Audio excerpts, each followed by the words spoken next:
So we enter into argumentation only if we disagree on something.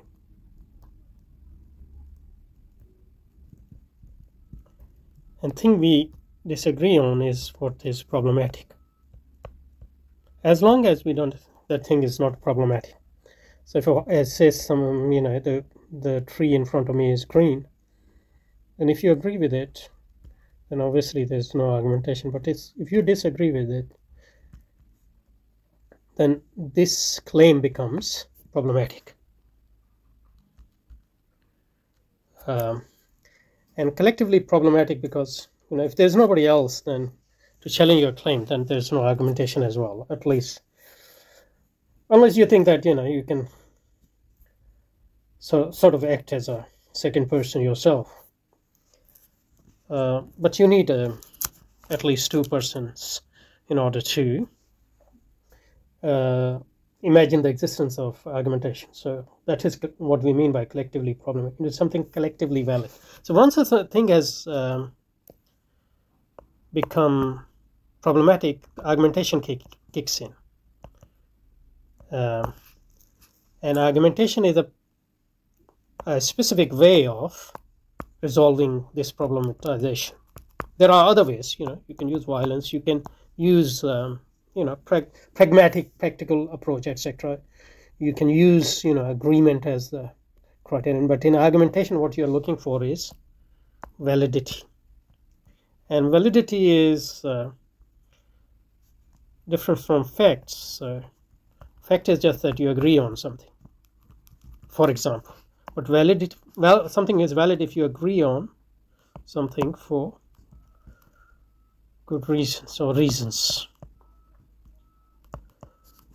That's the difference between validity and facticity, because when we talk about validity, the conception of truth is invoked at a certain stage.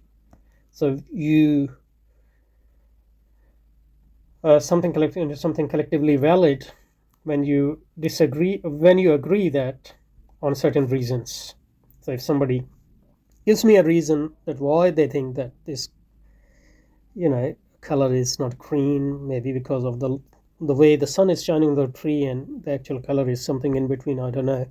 And if I see their point and I agree based on this point, seeing their point, seeing their reason, then this problematic situation or collectively problematic claim is turned into collectively valid. And by drawing upon what is already collectively valid, because we can't give reason and recognize reasons unless we have some background agreement on, consensus on, or taken for granted beliefs on what is reason and what is to give and take reasons, and how a mutual recognition of the validity of reason would look like. For example, if we don't speak same language, we won't be able to enter into argumentation. So a language, or if we don't speak a language at all, and if we are not agreed on the meaning of language, for example. So every argument takes place in the context of already agreed, some basic agreement, because without some basic agreement, you can't have argumentation in an empty background.